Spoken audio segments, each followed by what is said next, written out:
Hello, my name is Joe Jankovic. We are here at Buenos Aires attending the 14th International Congress on Parkinson's disease and movement disorders. It is my pleasure and honor to interview this afternoon Dr. Stanley Fahn, who is one of the founders of the Movement Disorder Society and someone I have a high regard for and consider him as one of my closest friends and my mentors. So Stan, I just want to start with some introductory remarks and questions about your background. Can you just tell me a little bit about your training and your background before you got interested in neurology and movement disorders? Sure, Joe. First of all, I'm very grateful that you're interviewing me because I agree with you. We are close friends, and it's very nice to chat with you like this. And I enjoyed having you as our student, and I felt responsible for your training in movement disorders, so it's really great to have you as the interviewer. Well, I come from California, Sacramento, California. I went to public school, public university, University of California, Berkeley, then UCSF Medical School, and I came back east at that point to do my further medical training. I did a rotating internship at Philadelphia General Hospital, and while there, I decided to go into neurology. I had always liked neurology.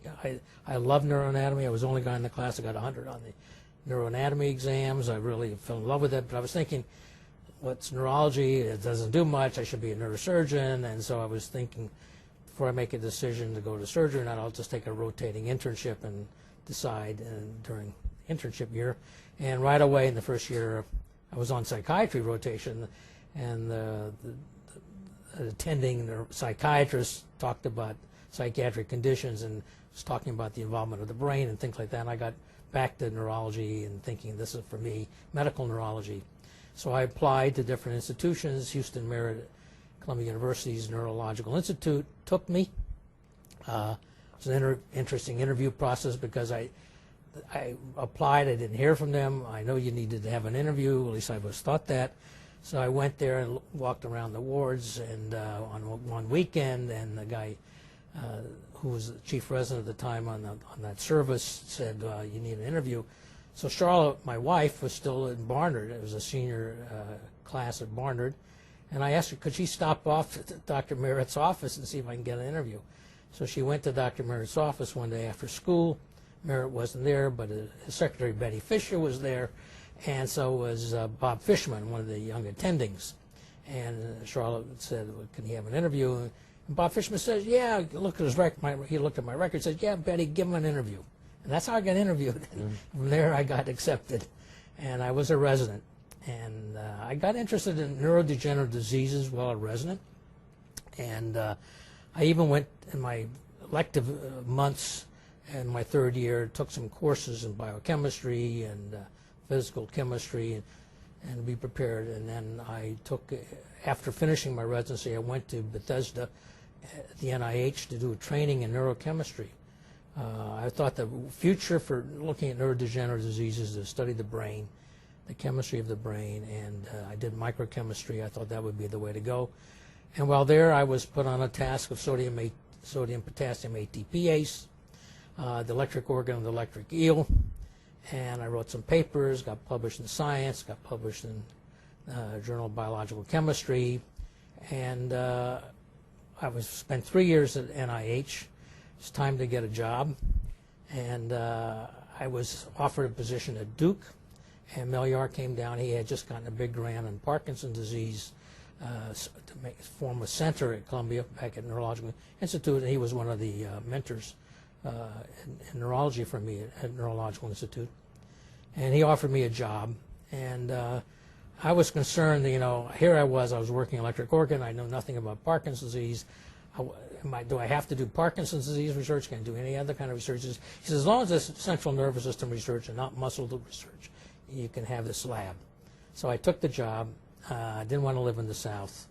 I went back to New York, and then I got involved with Parkinson's. I can tell you that story too, but if you have any other questions in the meantime, before I get into it, because how I got involved with Parkinson's and the basal ganglia is another story. Well, Parkinson's disease and movement disorders is one area of neurology that requires observation and clinical examination.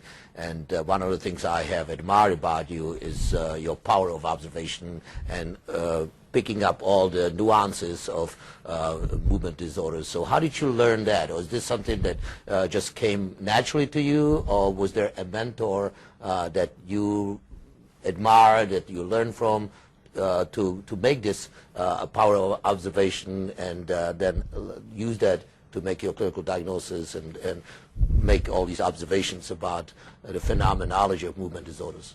Well, the phenomenology, which is what I think I tend to specialize in today, I didn't start out that way. I was still a neurochemist. I had a research lab, and I had to go to general neurology clinic 1 afternoon a week. I also went to the Parkinson clinic an afternoon a week, and but I was really basically in the lab. But what turned me on to I'll say basal ganglia first before I talk about movement disorders, because that term wasn't invented at the time this period I'm talking about. It was 1965 that I went to the Neurological Institute to start out as an instructor in neurology with my own research lab, with money supplied through Melior and the NIH. And I was working, I bought electric eels, I was working on again, still on sodium ATPase. But then in September of 1965, no, maybe it was November of 1965, the month isn't important, there was the first international symposium on the basal ganglia that at least I'm aware of, at least on the physiology, pharmacology, and biochemistry of the basal ganglia. And Melior, Lucien Cote, David Nachmanson, Mimo Costa were the 4 heads of organizing that. And I knew nothing about the field, but I sat through the 2-day symposium, and the thing that turned me immediately onto basal ganglia was Ole Hornikevich's talk. This was 1965. Now, he had discovered deficiency of dopamine in the basal ganglia in 1960 in his first paper. But I really wasn't really unaware of all that. But I heard him speak, and I was so turned on to the biochemistry of the basal ganglia. Look at what he discovered.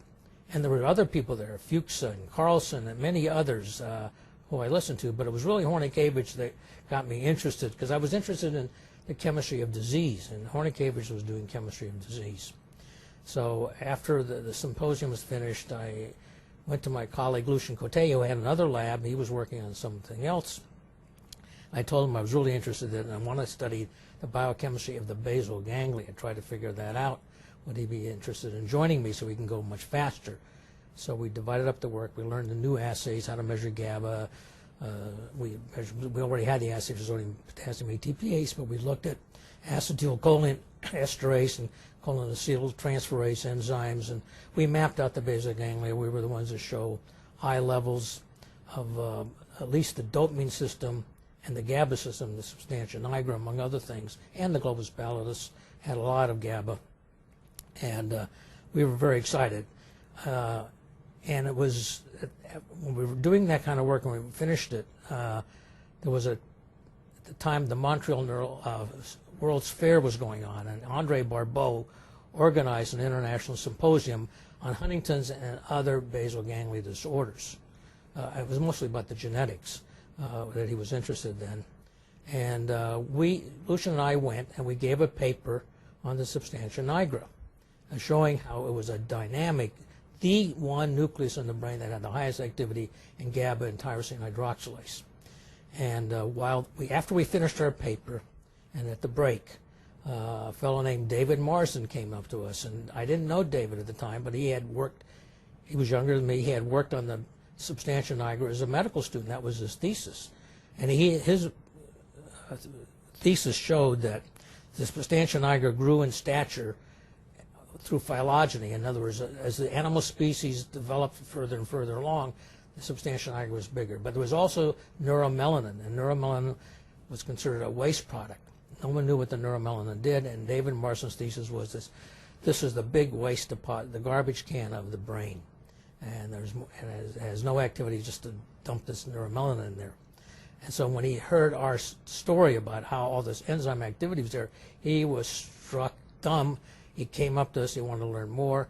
And that night, the three of us, Lucian, David, and myself, went out to the World's Fair, took rides on the roller coaster and many other rides. We had a great time together. We got to know each other. And that started a friendship with David. Well, we continued our way. David went back to London, and we went back to New York. And then one of my mentors at Columbia was Louis P. Rowland, Bud Rowland. And Bud was given the chair at the University of Pennsylvania. And he took it, and he asked if I would go with him, but he wasn't ready for me yet. He had to get a grant and to get labs going, and would I wait a year and come with him? And I said I would give it some consideration, because when he went there, Milton Shai left NIH to come, or left Penn to come to Columbia, so it was a real switch. And Milton Shai wanted me to stay and so forth. But then Milton died 1 month into his chairmanship at Columbia. Sudden death, heart attack. Found dead in his office early one morning.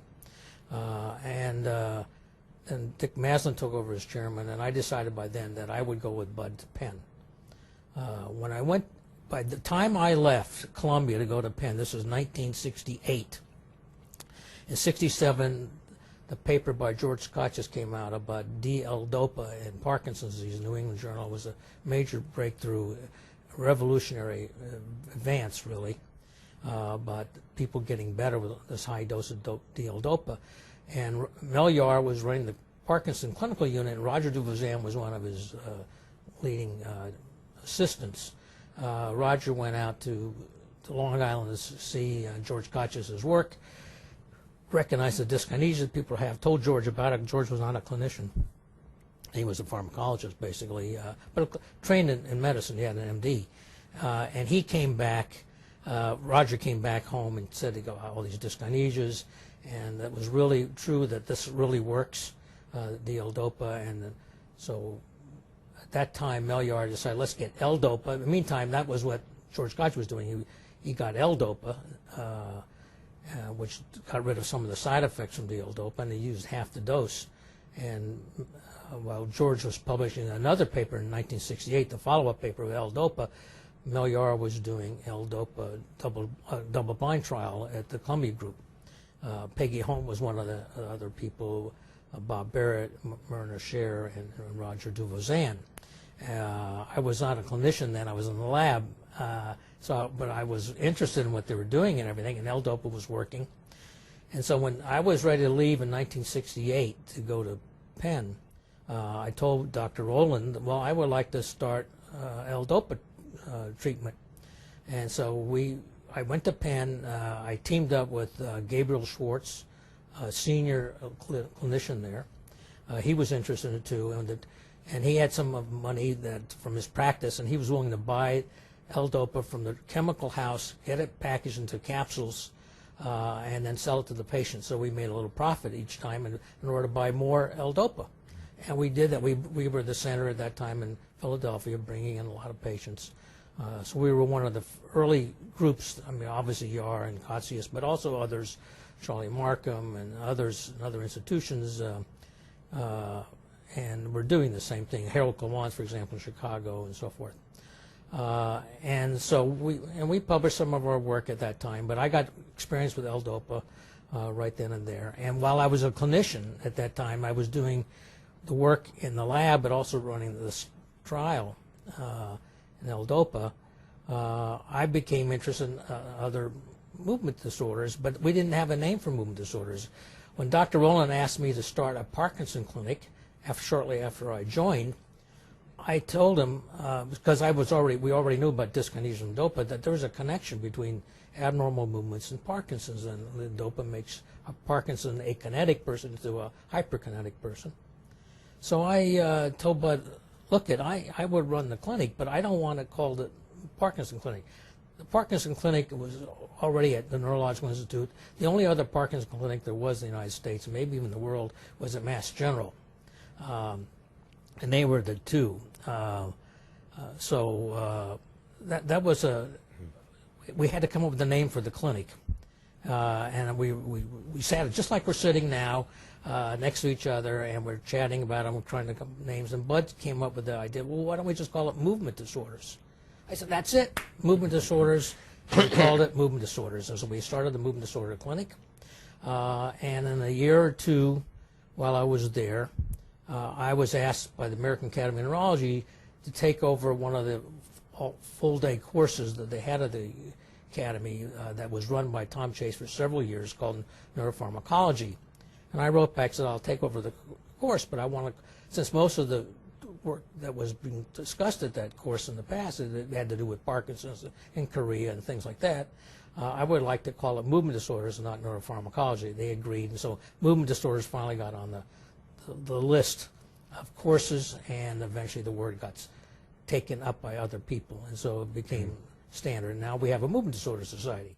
So, Stan, you just told me about your transition from a basic scientist to a clinician, and how the term movement disorder originated, between you and Bud Rowland. And I just wanted to then ask you a little bit about the history of the Movement Disorder Society, because you're obviously, one of the founders. And how did you reconnect with David Marsden, and how did the two of you then start to think about creating a Movement Disorder Society? Right. Well, what happened was, when I was at Penn seeing patients and seeing other movement disorders, in fact, I saw dystonia, and I began to think about dystonia and why did acute dystonic reactions respond to anticholinergic. It gave me the idea of why don't we try anticholinergics in dystonia and build the dose up slowly, just like George Gotcha did with Parkinson's and Ldopa, and that seemed to work for dystonia, and I was very enthusiastic, and I was seeing choreas. And I tried drugs to treat choreas. I said, what is the drug that causes Parkinsonism? It was neuroleptics. I said, let's do a neuroleptic trial on Sydenham chorea and Huntington's chorea and other choreas, and we did that. So I was getting involved a lot clinically. At the same time, I was running a lab. I did work on the autopsies on the brain. I mapped out the distribution of enzymes and Ldopa in the human brain, and it's more or less what was done by Ole Hornikevich, but I mapped out the distribution along the putamen, for example, and the caudate. But during all this time, I was working in the lab and seeing the patients in the clinic. I was getting interested in the phenomenology, how to separate different kinds of movement disorders. And it was just at that moment that David Marsden comes back to my life. He had been in London, and he was going to be appointed a professor at the Institute of Psychiatry, the professor of neurology, Institute of Psychiatry. They were decided to have some neurologists there. And his labs weren't ready, and while he had time to kill, basically, he decided to come to the United States and sit in with different people and make a tour around. He went to Roger Duvaucin first, who was then at Mount Sinai, Columbia, still with Melior. And then he came to Penn. And he spent about a week or so with us at Penn, and he came to my clinic. And we would see patients together, and we saw all these interesting movements. What do we call this movement? And it turned out David and I saw eye to eye. This is what chorea looks like. This is what athetosis looks like. These are tremors. This is dystonia. And even though there's some jerky movements, we saw the repetitive nature, and we said this is dystonia. So we were beginning to see the phenomenology and agreed upon it. And so what David, of course, left. David made his other tours, and I was running this by myself. And of course, I was still running the movement disorder course at the Academy. And in 1973, Bud Rowland was asked to go back to Columbia and be the chairman there. And he asked me to go with him. And again, it was a tough decision. I had to uproot my family and everything, but I wanted to go back with him. And I had a lab, and I also asked for a parking space. I had a parking space. And I had Melior's office, because Melior was going to leave and become the chairman at Mount Sinai, and I was going to run the Parkinson unit at Columbia. So that was a step up.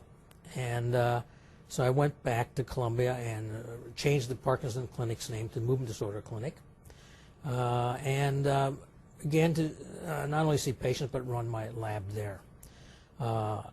It was while I was at Columbia that I got some information about thinking about starting a journal and showing videotapes. And how did that come about? Well, what happened was I was a member of the council of the American Neurological Association, and I was sitting in and I was looking at their meetings and seeing the finances, and they had a journal, Annals of Neurology, and I saw how much money was coming in. It was like $90,000 a year. I said, gee, if you can found a journal, we got to start a journal. Meantime, publishing companies were looking to start a journal in the field, and I forgot the exact year. I think it was 1985, and April '85, at the American Academy of Neurology meeting, I met with David. I told him the idea of a journal, that we shouldn't let a publishing house do it. We should start a society, let the society make the money. It should stay in academic neurology, interest to the people interested in movement disorders. And David thought it was a great idea, and he said, but the other thing we should do if we have a journal is have it with videotapes. So that was David's idea. So we decided, how are we going to start a society? And the first thing I did was, because there was a meeting of the World Federation of Neurology Exoprimary Research Group that was going to take place in June in New York in '85, that I would print a flyer out, and I photocopied it, asking people would they be willing to join a movement disorder society with dues of about $110 a year, which 10 would stay with the society, with 100 would go with for a journal, and we would have a journal. How many are interested? And I got everybody that responded to those. There was over a couple, well, maybe not 200, but over 100 flyers I left out there in the chair. I got them back. They all wanted to do it. So how to start the society, that was the next step. So I thought of what we need is a founding group of people well respected in the field of movement disorders, and that we could meet together at the meeting in Hamburg later that year in the fall of 1985.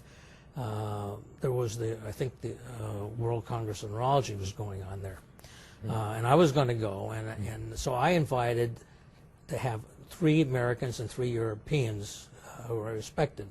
The Americans were you, Joe. I invited you, and Ira Schulzen, and myself. And for the Europeans was David Marsden, Andrew Lees, and Eduardo Tolosa. So the 6 of us are going to meet in my hotel room one evening and see if we can agree upon that and how should we move it forward. It turned out Ira Schulzen couldn't come that night. So it was just the 5 of us without him. We all agreed, and then when we all finalized it all, and I can tell you what the details were in a minute, but you had your camera with you, which you always do, and you said, "Let us take some pictures." So we set it up so it would shoot by itself. We had nobody else to take the picture, and you guys sat on the sofa, and I set the camera and ran around to the back of the sofa, and just in time for the picture to snap. And that's a classic picture now of the founding fathers of the Movement Disorder Society.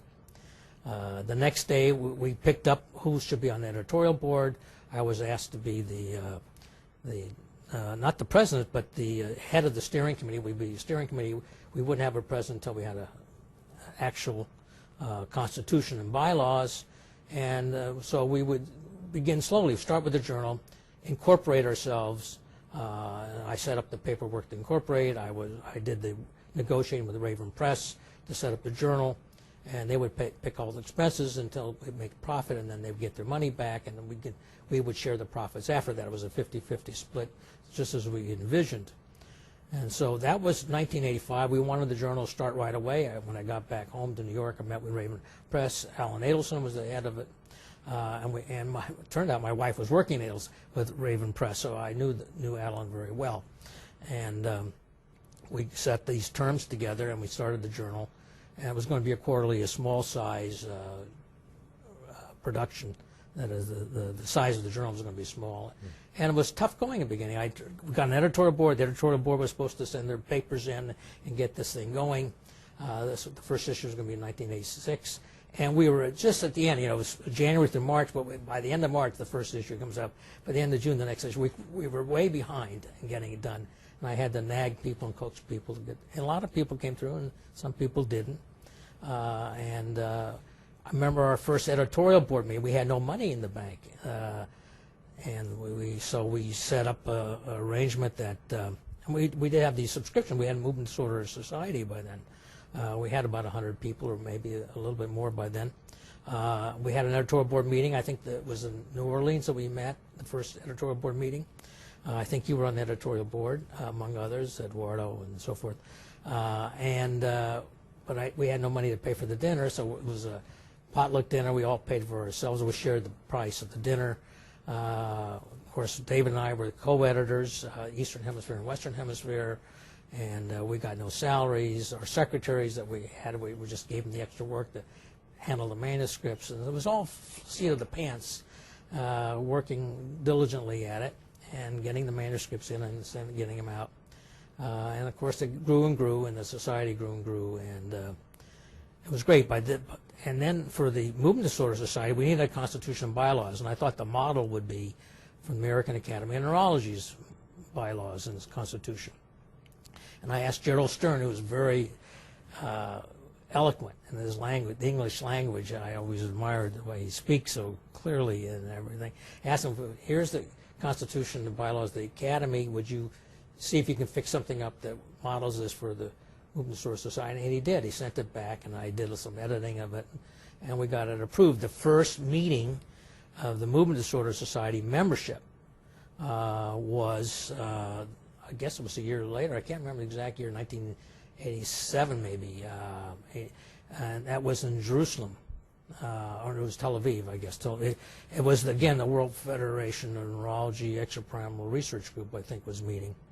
And we had to vote on the Constitution and bylaws, and then if that passed, we had to vote on officers.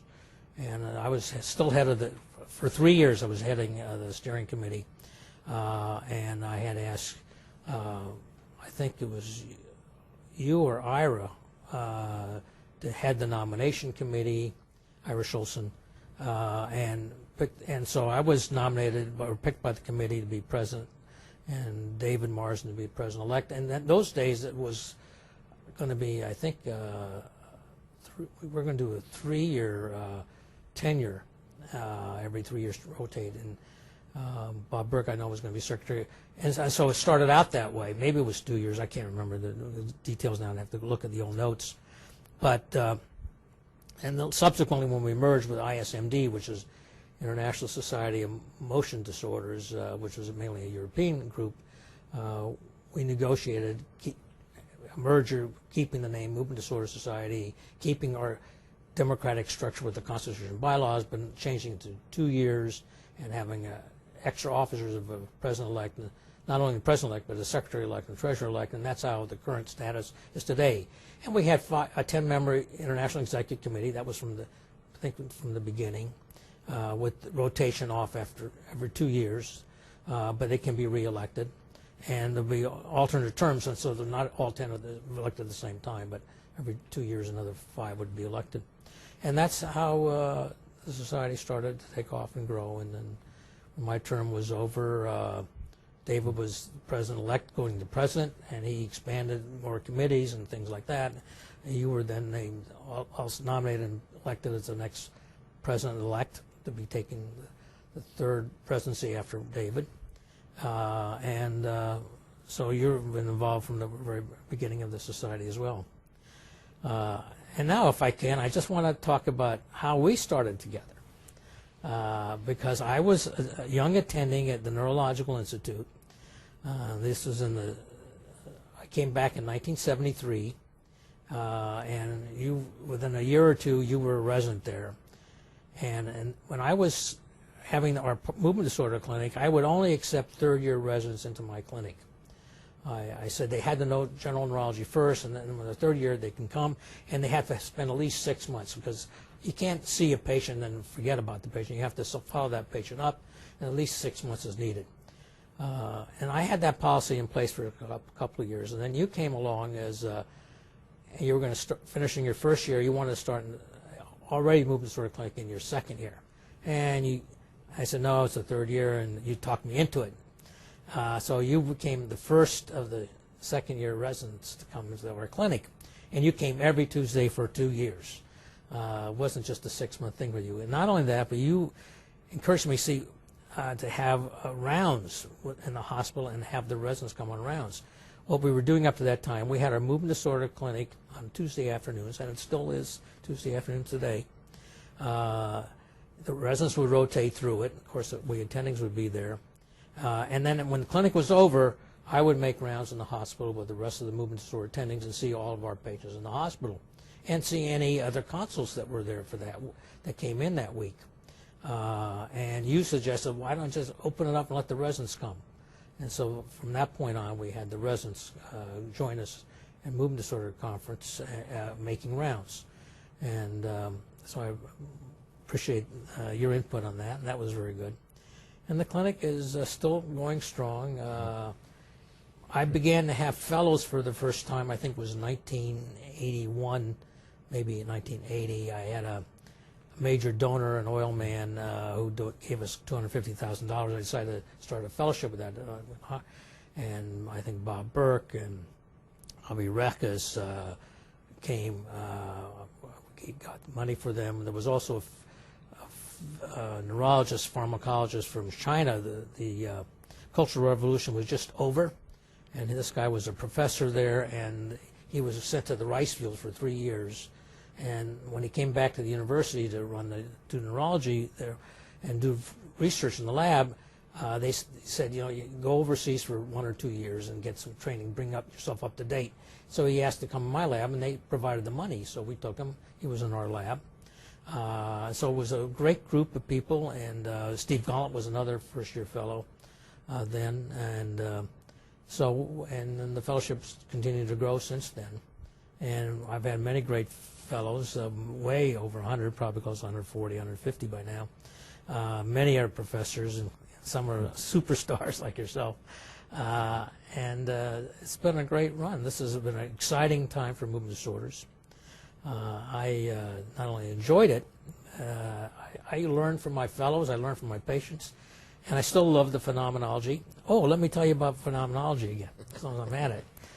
When I was still just coming back to Columbia in 1973, first of all, at Penn, I took movies. I had a Super 8 movie that I got from my father, who didn't need it anymore.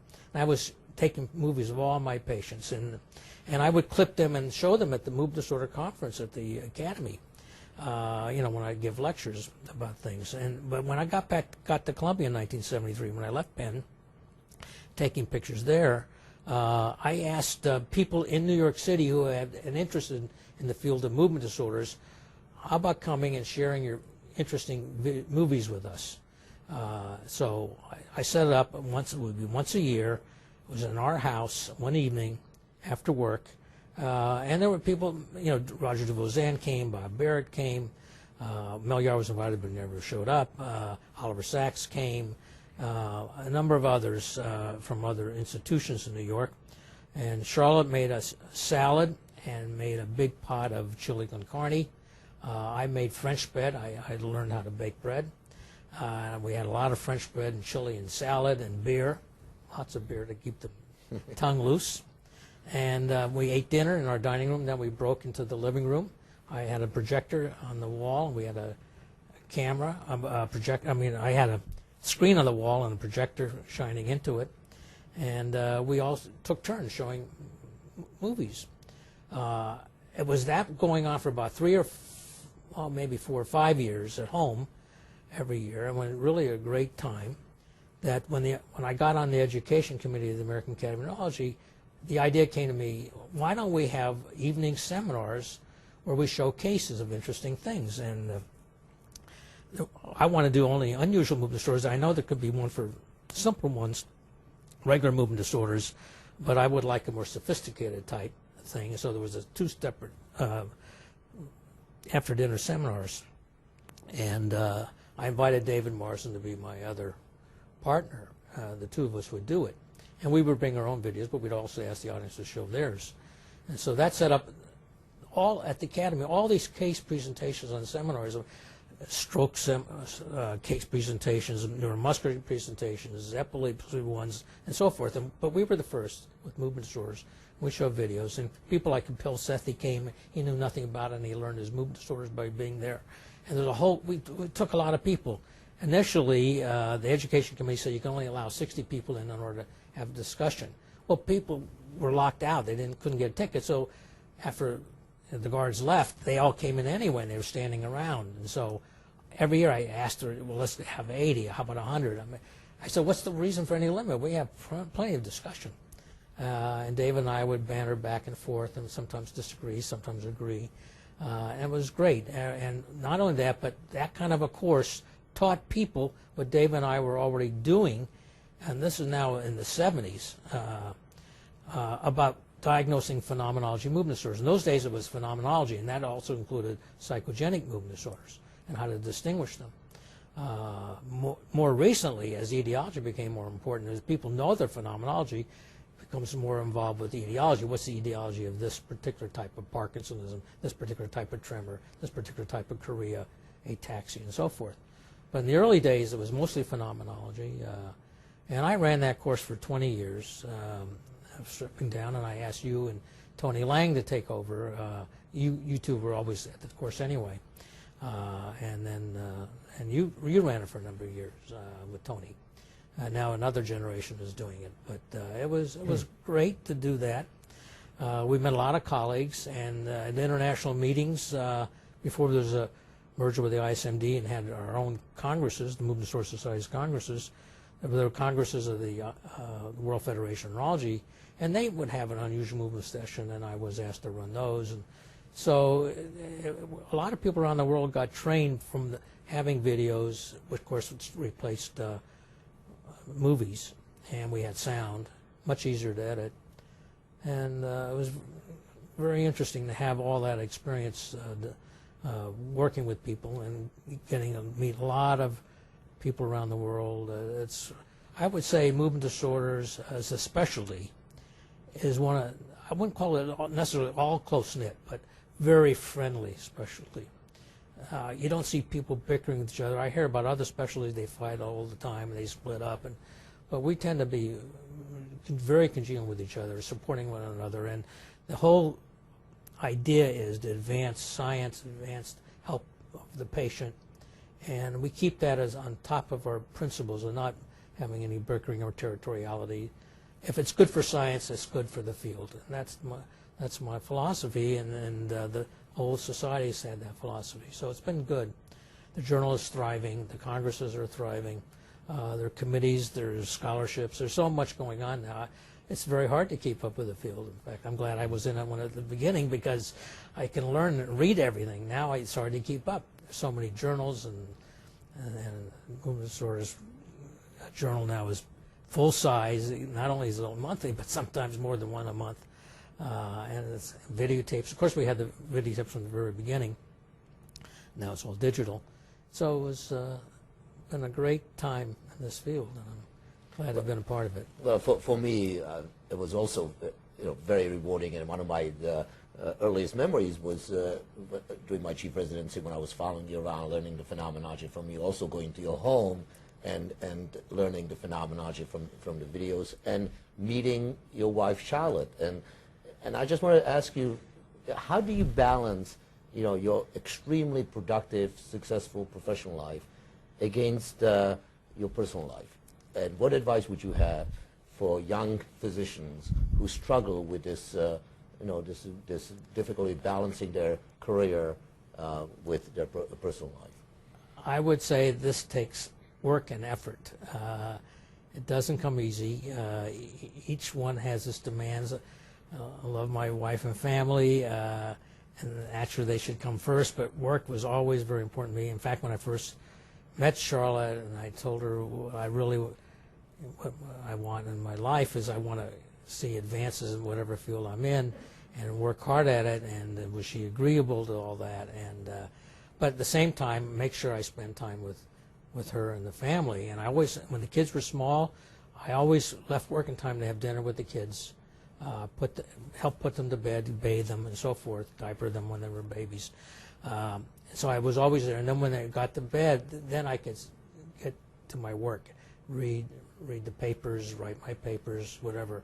I always ended up doing my writing at home when I had a block of time and no distraction. But it was always that. And one year I remember I was still at Penn, and we didn't take a vacation because I was behind. I had to get something out. And Charlotte just told me, said, you know, Penn will love you never to take your vacation. The vacations are owed to you, and if you give them up, you're never going to get it back. So always take your vacation. So I've always taken a vacation. Charlotte and I always go away. We don't interrupt it. I was invited this year, for example, in August to go to Brazil at their neurological meeting. It happened to fall in the 2 weeks of when we usually go away at the end of August. And I said, you want to go to Brazil, Rio, and see Rio? No, I'd rather go hiking in the mountains. And so I accepted. I explained to him I couldn't go. This is dedicated time for family. Now, I should spend more time with family, I know, and especially now the kids are out and Charlotte's got more free time also. And we try to go away on weekends. We try to do a few things to make up my busy schedule. But it was very important to keep the family intact and not have that broken up. At the same time, spend a lot of time with whatever I consider important at work, whether it's the patients or the academic schedule.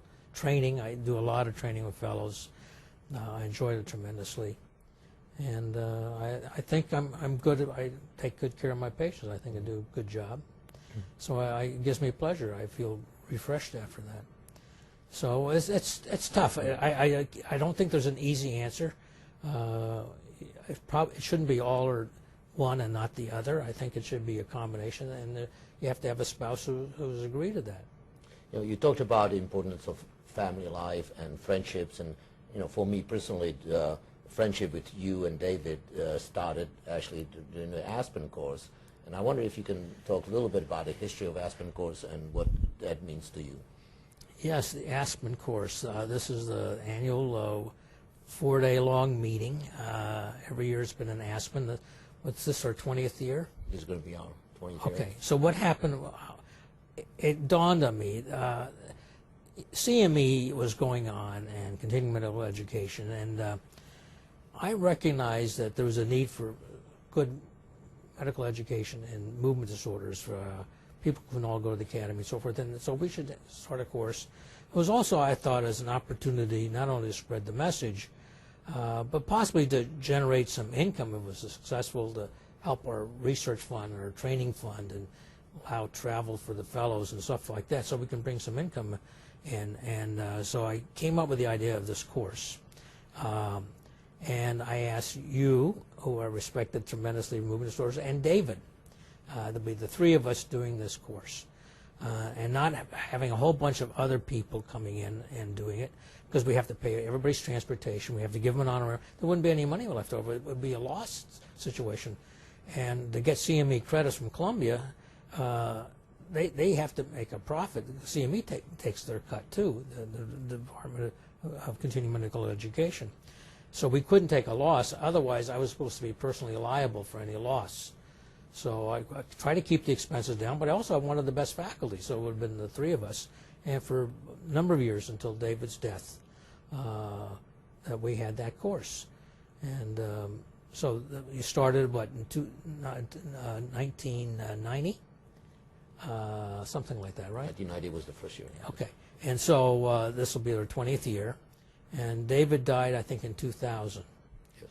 And we split up the course. We each did about a third of it, and each one taking their own little thing and developing it thoroughly. And we did a syllabus together, and we always wanted to write a book together on that course. And we decided at the time we would take the syllabus as a starting point. Everybody would add their own words to the syllabus.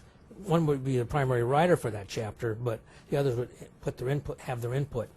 And we would come out as a unified textbook. And then David died, unfortunately, before we were set back for a while.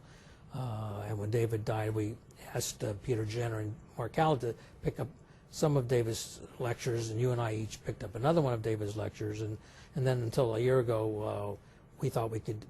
Peter only did 3 lectures anyway, and we could take over his lectures. So between Mark and myself, we split those lectures up. So now it's just the 3 of us. And it's been great. I mean, we get a great attendance.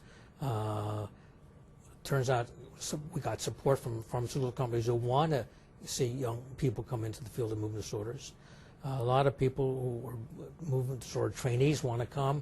and people who were residents and guys in practice who was originally designed for it want to come and learn movement disorder. So, and we had an Aspen.